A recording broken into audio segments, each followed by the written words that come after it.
प्रधानमंत्री धरती आबा उन्नत ग्राम अभियान योजना मागील वर्षभरापासून आपल्या देशभरात अभियान राबवण्यात येत आहे। त्याच अभियानांतर्गत आदि कर्मयोगी अभियान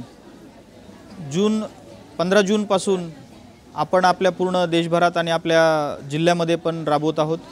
जळगाव जिल्ह्यामध्ये या अभियानांतर्गत 112 गावांची निवड झालेली आहे आणि या प्रत्येक गावामध्ये आपले आदि साथी, आदि सहयोगी आणि आदि कर्मयोगी काम करत आहेत। त्याच अनुषंगाने आज आपण लोहारा ग्रामपंचायत येथे उपस्थित आहोत। माझ्यासोबत या गावचे सरपंच, उपसरपंच, ग्रामसेवक आणि या गावातील पदाधिकारी आणि सर्व कर्मचारी उपस्थित आहेत।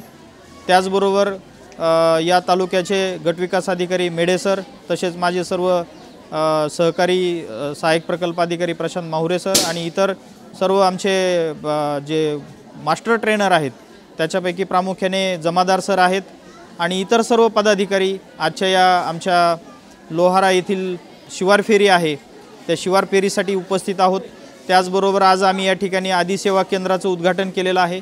या आदि सेवा केंद्रामधून आम्हाला आमच्या आदिवासी बांधवांसाठी विविध योजना एकाच ठिकाणी देण्याचा आमचा मानस आहे की त्याच्यामध्ये जातीचे दाखले असतील, आधार कार्ड असेल, आयुष्यमान भारत कार्ड असेल, अशा विविध प्रकारचे दाखले आम्हाला या आदि सेवा केंद्रातून देता येतील। त्याच्यासाठी आज आमचं या ठिकाणी उद्घाटन झालेलं आहे।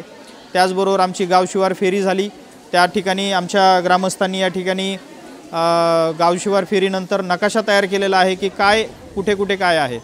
एक प्रामुख्याची बाब अशी आहे की गावाच्या लागोलग एक सुकी धरण आहे, गावाच्या बाजूने नदी वाहत आहे की हे जे निसर्गाचे स्रोत आहेत, वन विभागाचं सुद्धा मोठ्या प्रमाणात फॉरेस्ट जवळच आहे। या सर्व निसर्गाचा स्रोत आपल्याला या गावासाठी कसा उपयोगी पडेल याच्यासाठी आज आम्ही या गावामधून विकास आराखडा तयार करणार आहोत आणि या विकास आराखड्याला दिनांक 2 ऑक्टोबर रोजी मान्यता देऊन तो आराखडा आम्ही केंद्र शासनाकडे पाठवू आणि निश्चितच आमच्या या गावाचा कायापालट होईल याची आम्हाला खात्री आहे।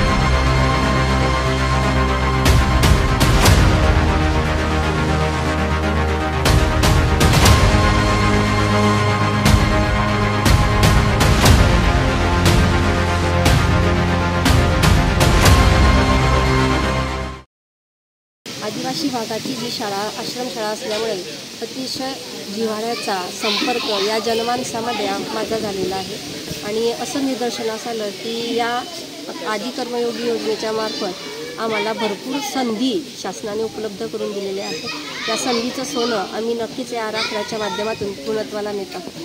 महिला सक्षमीकरण हा या भागातला सर्वात महत्त्वाचा विषय आहे की जो आजही अनेक महिला अशा आहेत की त्या घराबाहेर निघत नाही। शासनाच्या या योजनेमार्फत आमचा आराखड्याचा मुख्य विषय हाच असेल की प्रत्येक महिलेला रोजगार मिळून ती स्वयंभू झाली पाहिजे आणि जेणेकरून शहरी भागातील महिलांच्या बरोबरीने तिने हे काम केलं पाहिजे।